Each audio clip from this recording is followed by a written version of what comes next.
चलिए नमस्कार। आज हम लोग बात करने जा रहे हैं कि अगर पूरी दुनिया को देखा जाए, पूरे वर्ल्ड को एक साथ देखा जाए तो केवल चार टाइप के लोग रह रहे हैं। फोर कैटेगरी पीपल की है। पहली कैटेगरी है पावरफुल एंड प्रिविलेज्ड पीपल, जिनके पास पावर है, प्रिविलेज है, शानदार लाइफ है। उसमें दो कैटेगरी है, एक जो पुराने रईस हैं, पुराने प्रिविलेज्ड हैं, पावरफुल हैं, और उसमें एक कैटेगरी है जो नई कैटेगरी बनी हो, नए लोग आ रहे हैं, उस रेंज में नए लोग आ रहे हैं, नए नए लोग पावरफुल और प्रिविलेज बन रहे हैं। दूसरी कैटेगरी है विजिलेंट पीपल। विजिलेंट पीपल ये लोग हैं जिनको ये पता है कि कैसे पावरफुल और प्रिविलेज लोग पावरफुल बन रहे हैं, तरीका पता है, उनके पास रिसोर्सेज हो सकता ना हो, लेकिन उनको मेथड पता है कि क्या किया जाए कि पावरफुल एंड प्रिविलेज बन सकते हैं आप भी। मतलब वो क्लोज हैं, क्लोज विसिनिटी में है, उनके जो पावरफुल एंड प्रिविलेज पीपल हैं उनके क्लोज में है, इसलिए उनको सब पता चल रहा है कि ये पावरफुल और प्रिविलेज कैसे बन रहे हैं। ये क्लोज हैं प्रिविलेज एंड पावरफुल पर्सन के लोगों के पास। तो विजिलेंट पीपल जो है एकदम पावरफुल एंड प्रिविलेज पीपल के पास, लोगों के पास है, और उनको पता है कि कैसे पावरफुल और प्रिविलेज बना जाता है। जैसे उनको रिसोर्सेज मिलता है वो भी पावरफुल एंड प्रिविलेज बन सकते हैं। तीसरी कैटेगरी है स्ट्रगलिंग पीपल। ऐसे लोग हैं जिनको पावर पावर पैसा प्रिविलेज दिख तो रहा है, लेकिन उनको पता ही नहीं चल पा रहा है कि ये क्या करके ये पावर प्रिविलेज एंड पैसे को पाया जा सकता है, साइकोलॉजी क्या है, क्या इसके रिसोर्सेज हैं, कैसे वहां पाया जा सकता है। एक कैटेगरी है लास्ट इग्नोरेंट पीपल, जिनको कुछ नहीं पता है, वो अपने में मस्त है, बाहर दुनिया में क्या हो रहा है, कहाँ से पैसा आ रहा है, कहाँ से पावर आ रहा है, कहाँ से प्रिविलेज आ रहा है, उनको पता ही नहीं है, कुछ वो जानते ही नहीं। इसका मतलब चार कैटेगरी हो गई, पावरफुल एंड प्रिविलेज पीपल की, उनके करीब रहने वालों की, विजिलेंट पीपल की, तीसरा हो गया स्ट्रगलिंग पीपल को, और चौथा हो गया इग्नोरेंट पीपल का। तो अगर इसको आप सर्किल में दिखाना चाहें तो आपको ये दिखेगा कि जो सबसे टॉप पे है, सबसे टॉप कैटेगरी है प्रिविलेज एंड पावरफुल पीपल की। उन्होंने पूरी दुनिया की चीजों को, रिसोर्सेज को लगभग कैप्चर कर रखा है। वो लगभग यही लोग पूरी दुनिया को चला रहे हैं। और एक बहुत थिन लेयर है इनके चारों तरफ विजिलेंट पीपल की, जो इनको बहुत बढ़िया से जानते हैं कि ये काम कैसे किया जाता है, कैसे पावरफुल बना जाता है। उसके बाद है थर्ड स्ट्रगलिंग पीपल को, जिनको पता तो है कि जिनको दिख तो रहा है कि कैसे मतलब कहाँ पावर और पैसा प्रिविलेज चारों तरफ है, लेकिन कैसे आ रहा है इनको पता नहीं, इसलिए ये थोड़ा स्ट्रगलिंग मोड में है। और सबसे लास्ट जो छोटी सी कैटेगरी है वो है इग्नोरेंट पीपल का। तो हम देखते हैं कैटेगरी बनती कैसे है, ये चारों कैटेगरी जो बन रही है ये बन कैसे रही है, इसको समझने की कोशिश करेंगे जिससे हम इसको अपनी लाइफ में अप्लाई कर सकें। देखिए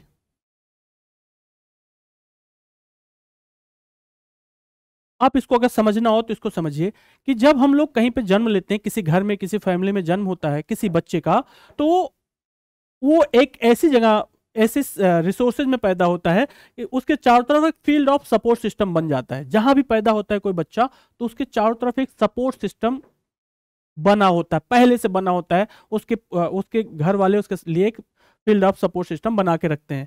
उसकी वजह से उसको field of choices and resources मिलते हैं। मतलब वो उसकी एक फील्ड ऑफ चॉइस बन जाता है कि किस रेंज तक वो सोच सकता है और किस रेंज से कोई भी रिसोर्स का यूज करके कुछ कर सकता है। उसी बेस पे वो एजुकेशन मिलती है उसको, और उसी बेस पे उसका एक्सपोजर होता है, पूरी दुनिया को उसी बेस पे दिखता है। अगर सपोर्ट सिस्टम बहुत स्ट्रांग है, बहुत पावरफुल लोग हैं, तो उनको पहले से बहुत रिसोर्सेज और प्रिविलेज मिला रहता है। एजुकेशन उस हिसाब से होगा, उनका नेटवर्किंग, नेगोशिएशन, कोलैबोरेशन उसी तरीके से होगा। तो पहले से उनको एक बड़ा सा फील्ड ऑफ एक्शन मिल जाएगा, फील्ड ऑफ एक्सपोजर मिल जाएगा। उनको पूरी दुनिया की चीज़ों को पहले से ही पता होगा, लिंक अच्छे होंगे उन लोगों, अच्छे पावरफुल लोगों से उनका रिलेशन अच्छा होगा। उसी बेस पे उनका field of focus, functioning and action होगा। अगर एक्सपोजर जिस लेवल पे होगा उसी लेवल पे आपको पता चलेगा कि करना क्या चाहिए, तो उसी पे आप फोकस करेंगे, वैसा ही काम करेंगे, वैसे ही एक्शन लेंगे, वैसा ही रिजल्ट आएगा, वैसा रिजल्ट आएगा। उस रिजल्ट के बेस पे आपका फील्ड ऑफ यूजफुलनेस बन जाएगा। फील्ड ऑफ यूजफुलनेस मतलब क्या हो गया, आप लोगों के लिए उतना ही यूजफुल हो जाएंगे, उनके लिए, उनकी लाइफ को बेटर बनाने के लिए उतना ही यूजफुल हो जाएंगे। उसके बेस पे आपको आपकी एक फील्ड ऑफ अवेलेबिलिटी बन जाएगी। फील्ड ऑफ अवेलेबिलिटी मतलब क्या हो गया, आपके लिए चीजें अवेलेबल होंगी और उसी बेस पे आपकी लाइफ डिजाइन होगी। और जो फील्ड ऑफ अवेलेबिलिटी होगी उसी के बेस पे आपका इंटेलिजेंस होगा, और field of satisfaction and fulfilment होगा। आप चीजें जो चाहेंगे आपको हो सकता है आसानी से मिल जाए, इसलिए आप सेटिस्फाई एंड फुलफिलमेंट महसूस कर सकते हैं। इसी बेस पे डिसाइड होती है कि क्वालिटी ऑफ लाइफ क्या है। इंटेलिजेंस, आप कितना इंटेलिजेंट हैं, कितना एक्सपोजर आपका हुआ है, उस बेस पे आपका सेटिस्फैक्शन और फुलफिलमेंट होगा, और इस बेस पे आपकी क्वालिटी ऑफ लाइफ डिसाइड होगी। तो पूरी चीज को हम लोग कहते हैं ऑर्बिट। ये जो पूरा एक्सपोजर हुआ, फील्ड ऑफ सपोर्ट सिस्टम से लेके field of focus and functioning, action, field of usefulness, field of availability के बेस पे हर एक बंदे का एक ऑर्बिट है। उसी ऑर्बिट में वो उसको जो चीजें अवेलेबल हैं। तो अगर उस ऑर्बिट से बाहर जाने की कोशिश करता है तो उसको स्ट्रगलिंग फेस करना पड़ेगा, क्योंकि उसके लिए रिसोर्सेज नहीं होंगे और बहुत स्ट्रगलिंग फेज से गुजरेगा। इसका क्या मतलब हुआ?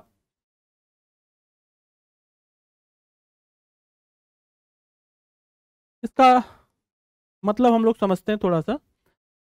अगर कोई बंदा ऐसा है जो एक सर्टेन ऑर्बिट में है, सर्टेन ऑर्बिट में है मतलब उसके लिए कुछ रिसोर्सेज अवेलेबल हैं, कुछ कनेक्शन, नेटवर्किंग, नेगोशिएशन उसके पास है, उसके बेस पे कुछ एक्शन ले सकता है।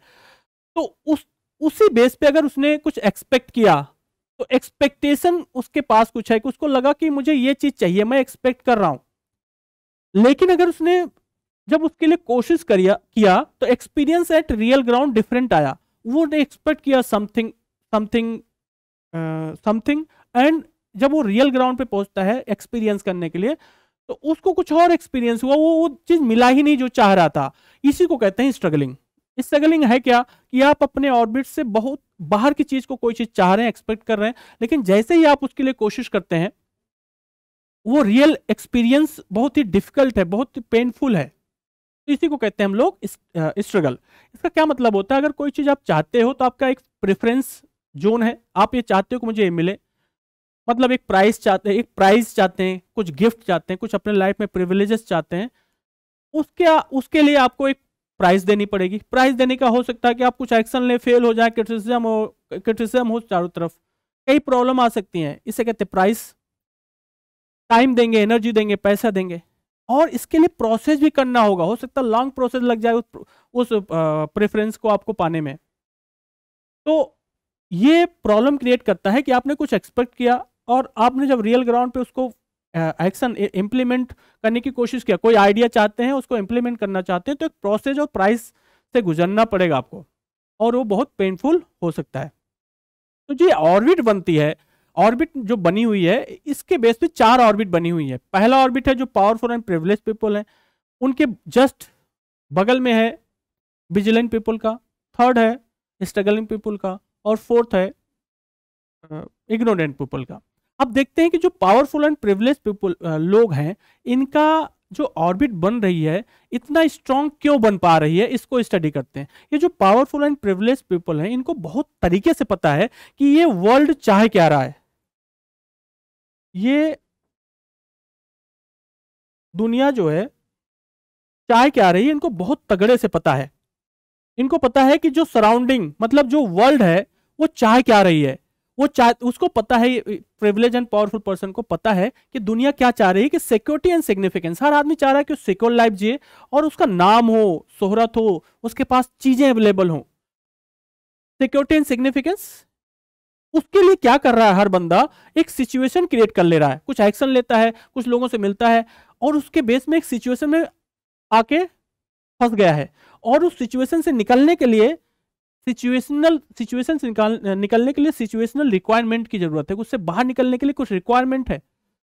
उसी को लोग स्टडी करते हैं, जो पावरफुल एंड प्रिविलेज लोग हैं उसी को स्टडी करते हैं कि इस समय सोसाइटी को सबसे ज्यादा जरूरत किस बात की है, उसको स्टडी करते हैं, उसको सप्लाई करते हैं और उसको सर्विस देते हैं, और एक्सचेंज में उसको ढेर सारा पैसा, शोहरत मिलती है। कहते हैं कि if you will provide the privileges the world wants, the world will provide you all the privileges you want. अगर आप दुनिया को वो चीज दोगे जो दुनिया चाह रही है, तो दुनिया आपको रिवर्स में वो दे देगी जो आप चाह रहे हो। यहाँ पे पूरा एक्सचेंज चल रहा है। तो जो पावरफुल एंड प्रिविलेज पीपल हैं, इनको बहुत तरीके से पता है कि हर बंदा एक सिक्योरिटी एंड सिग्निफिकेंस चाह रहा है, और उसको स्टडी करते हैं और उसको प्रोवाइड करते हैं, और इसके बदले में उनको पैसा, पावर, प्रिविलेज सब मिल रहा है।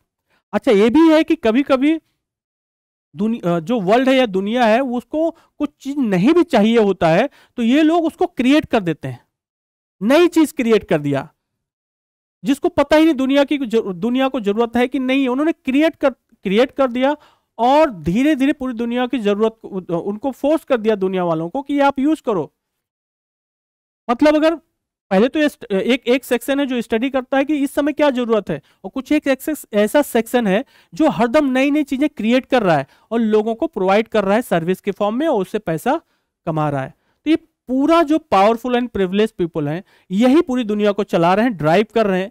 ये कर क्या रहे हैं, या तो जो चीजें दुनिया चाह रही है उसको प्रोवाइड कर रहे हैं, और अगर मान लो प्रोवाइड पूरा हो गया, सेचुरेशन लेवल आ गया, तो नई चीज क्रिएट कर दे रहे हैं, नई चीज क्रिएट कर दे रहे हैं। जैसे मान लो पहले क्या था कि इंटरटेनमेंट के थोड़े साधन थे, तो उन्होंने क्या कर दिया, फिल्में बनाना शुरू कर दिया, थिएटर लगा दिए, अब बढ़िया बढ़िया गाने आने लगे, फिल्म मूवीज आने लगी, कहानियां आने लगी, लोग वहां जाके फिल्में देखते हैं, एंजॉय करते हैं। फिर जब ये काम पूरा हो गया, तो लोगों ने क्या किया, जब लोग थिएटर में थोड़ा सा जाने से कतराने लगे, तो उन्होंने नया तरीका ही ला दिया ओटीटी का, कि घर बैठिए, थोड़ा सा पैसा दीजिए, जितना मूवी देखना हो, जितना वेब सीरीज देखना हो, जो कुछ करना है, सब आपके मोबाइल पे अवेलेबल हो जा रही है। इसका मतलब क्या हो रहा है कि इन्होंने नया तरीका ही लोगों को स्टडी किया, बिहेवियर को स्टडी किया कि बाहर जाना थिएटर में एक महंगा हो सकता है, एक नॉर्मल फैमिली के लिए महंगी चीज हो सकती है। तो उन्होंने स्टडी किया कि बहुत सारे लोग जो हैं मूवी तो देखना चाह रहे हैं, एंजॉय तो करना चाह रहे हैं, फैमिली के साथ जाना चाह रहे हैं, लेकिन उनके पास उतना रिसोर्सेज अवेलेबल है ही नहीं। तो उन्होंने क्या कर दिया कि छोटे से पैसे में ओटीटी प्लेटफॉर्म बना दिया, और मूवी लाके उस पर रख दिया, वेब सीरीज लाके उस पर रख दिया, पूरी फैमिली बैठ के एक साथ देख सकती है, और प्राइवेसी में देख सकती है, अकेले अकेले भी देख लो, ग्रुप के साथ भी देख लो। मतलब क्या किया इन्होंने, सोसाइटी को, माइंडसेट को स्टडी किया और उसको प्रोवाइड कर दिया, और उसके बदले में इनको ढेर सारा पैसा, पावर, प्रिविलेज मिल गया। तो कुल मिला के जो पावरफुल एंड प्रिविलेज पीपल हो, क्या कर रहे हैं, वो पूरे वर्ल्ड को स्टडी कर रहे हैं। उनको पता है कि हर आदमी को सिक्योरिटी एंड सिग्निफिकेंस चाहिए, सिग्निफिकेंस के नाम पे हर बंदा किसी सिचुएशन में है, उसको निकलने के लिए रिक्वायरमेंट चाहिए, उस रिक्वायरमेंट को स्टडी कर रहे हैं, उस स्टडी को प्रोवाइड कर रहे हैं, और उसके बदले उनको पावर एंड पैसा मिल रहा है। इसमें कुछ लोग जो पावरफुल एंड प्रिविलेज लोग हैं वो तो ऐसा कर रहे हैं, लेकिन जो स्ट्रगलिंग पीपल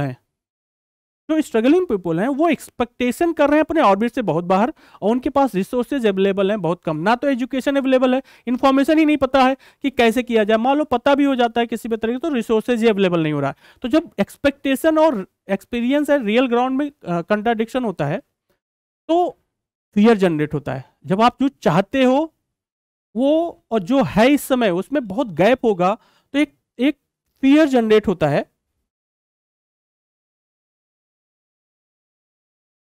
जब आप जो एक्सपेक्ट कर रहे थे और जो रियल चीज में अवेलेबल है उसमें बहुत गैप होता है, तो एक स्ट्रगलिंग फेज आती है, जिससे फियर जनरेट होता है। उसकी वजह से आप एक बाउंड्री क्रिएट करते हैं, सिक्योरिटी के नाम पे अपने तरफ से एक बाउंड्री बना लेते हैं। उस बाउंड्री में जो लोग हैं उनको उस पर आप ऑनरशिप दिखाते हैं कि मेरा है ये, और उस ऑनरशिप की वजह से अटैचमेंट आता है, अटैचमेंट की वजह से आप एक्सपेक्ट करने लगते हैं, और एक्सपेक्टेशन की वजह से जब आप किसी पे एक्सपेक्ट कर गए, डिपेंड कर गए, तो स्लेवरी आ गई, गुलामी आ गई आपके अंदर। उसकी वजह से आएगा सैडनेस, वरी एंड डिस्ट्रैक्शन, आप परेशान हो जाएंगे, पेन में आ जाएंगे। मतलब आप ऐसी ऑर्बिट में हैं जहां पे चीजें अवेलेबल नहीं है, लेकिन आप एक्सपेक्ट कर रहे हैं बहुत ज्यादा, तो स्ट्रगलिंग की वजह से फियर जनरेट हो गया, और फियर की वजह से बाउंड्री आपने क्रिएट कर लिया चारों तरफ, बाउंड्री की वजह से ऑनरशिप आ गई, आप चाहने कि ये चीज तो मेरी थी, मेरे हिसाब से काम करनी चाहिए, और उसकी वजह से अटैचमेंट आया, अटैचमेंट की वजह से आपने चाहना, एक्सपेक्ट करने की कोशिश किया, उसकी वजह से स्लेवरी आ गई, गुलामी आ गई, और फिर आप पेन साइकिल में फंस गए। अब देखिए हमारी बॉडी जो है कैसे काम करती है, उसको थोड़ा सा समझिएगा। हमारी बॉडी एकदम टेलीविजन मॉडल की तरह काम करती है। जैसे हमको पता है यूनिवर्सल सिस्टम और टेलीविजन सेट में क्या सिमिलरिटी है। जो हमारे घर में टेलीविजन सेट लगा रहता है, वो एक सर्टेन फ्रीक्वेंसी पे आप उसको ट्यून कर सकते हैं, और जो ब्रॉडकास्टिंग स्टेशन होते हैं उनमें हर एक फ्रीक्वेंसी अवेलेबल होती है। आप देखेंगे तो ब्रॉडकास्टिंग स्टेशन होता है, उसके पास हर फ्रीक्वेंसी है, टेलीविजन सेट है, आप उसकी फ्रीक्वेंसी को बदल सकते हैं। कैसे? रिमोट सिस्टम से आप उसकी फ्रीक्वेंसी को चेंज कर सकते हैं, और जिस फ्रीक्वेंसी पे आप टेलीविजन सेट को सेट करेंगे उसी उसी वैसा ही फ्रीक्वेंसी मैच कर जाएगा जाके ब्रॉडकास्टिंग स्टेशन से, आप वैसी चीज देखेंगे। न्यूज देखना है तो न्यूज, मूवी देखना है तो मूवी, जो कुछ देखना है वो उसी फ्रीक्वेंसी पे डिपेंड करता है। एग्जैक्टली हमारी बॉडी सिस्टम होता है। हमारा बॉडी सिस्टम में जो होता है सेंसेस है, सेंसेस जो चारों तरफ देख रहे हैं जो कुछ हो रहा है, उसकी वजह से ब्रेन फाइल बन रहा है हमारे अंदर। उस ब्रेन फाइल की वजह से हमारे अंदर हार्मोनल चेंजेस हो रहे हैं। हार्मोनल चेंजेस की वजह से हमारा ब्रेन उस हिसाब से एक सर्टेन फ्रीक्वेंसी पे सेट हो जा रहा है, एक ऑर्बिट पे चेंज सेट हो जा रहा है। हमारा यूनिवर्स भी एक फुल ऑफ फ्रीक्वेंसी से भरा हुआ सिस्टम है। आप जिस फ्रीक्वेंसी पे हैं वैसी फ्रीक्वेंसी यूनिवर्स के साथ ट्यून हो रही है, आपको वैसी चीजें मिलना शुरू हो जा रही हैं। तो हो क्या रहा है कि जब आप एक्सपेक्ट कुछ कर रहे हैं और आपको मिल रहा है कुछ और, जो एक्सपीरियंस कर रहे हैं रियल ग्राउंड पे वो मिल ही नहीं रहा है, तो जो फियर जनरेट हुआ उसकी वजह से एक साइकिल बन गई है, और आप आ गए हैं पेनफुल फ्रीक्वेंसी पे, और यूनिवर्स आपको पेनफुल फ्रीक्वेंसी पे के बाद और पेन और सफरिंग और भी समस्याएं आपके लाइफ में भेज रहा है। कुल मिला के आप जो अपने ऑर्बिट से बाहर बहुत भारी बाहर की चीजों को चाह रहे हैं, उसकी वजह से ये सब प्रॉब्लम क्रिएट हो रही है। अगर आप इसको चेंज करना चाहें तो इसको आप चेंज कर सकते हैं। इसको चेंज कर सकते हैं कैसे? कि आप जिस ऑर्बिट में हैं, जिस ऑर्बिट में हैं, जिस रिसोर्सेज पे हैं, उसी से शुरुआत करिए। आप वहीं से शुरुआत करिए, उससे बहुत हाई जाने की कोशिश मत करिए। जहां पे है वहीं पे सोसाइटी को स्टडी करिए कि आप कैसे उसको कोई चीज प्रोवाइड कर सकते हैं, दुनिया को प्रोवाइड कर सकते हैं, जिससे एक्सचेंज में आपको सब मिलने लगे जो आप चाह रहे हो। कहते हैं कि दुनिया को अगर आप वो दोगे जो चाह रहे, तो दुनिया आपको वो दे देगी जो आप चाह रहे हो। तो आप जिस ऑर्बिट में है, जिस फील्ड ऑफ अवेलेबिलिटी में है, वहीं पे अपनी फील्ड ऑफ यूजफुलनेस को बढ़ाइए, और उस फील्ड ऑफ यूजफुलनेस की वजह से आपकी फील्ड ऑफ अवेलेबिलिटी बढ़ेगी, और फिर आपको भी वो सब मिल जाएगा जो आप चाह रहे हैं। तो कुल मिला के अगर इसको समराइज करने की कोशिश किया जाए, तो कभी भी अपने फील्ड ऑफ अवेलेबिलिटी से बहुत आगे जाने की कोशिश ना करें। जहां पे हैं वहीं से शुरुआत करें। कहते हैं सत चित आनंद। सत मतलब जो ओम, सत चित आनंद। कहते हैं कि ओम मतलब एवरीथिंग इज एनर्जी। जो ओम सत चित आनंद मतलब हो गया एवरीथिंग इज एनर्जी। सत मतलब जो अभी है वही रियलिटी है। चित मतलब जो कुछ आपके पास अवेलेबल है उस पे उसको उस पे लगा दीजिए। एनर्जी, पावर, पैसा, अटेंशन सब उस पे लगा दीजिए, तभी आपको आनंद मिलेगा। जब आप अपने फील्ड ऑफ अवेलेबिलिटी में रहते हुए सोसाइटी के लिए कुछ ऐसा करते हैं जो सोसाइटी चाह रही है, तो सोसाइटी आपको वो दे देती है जो आप चाह रहे हो। Thank you.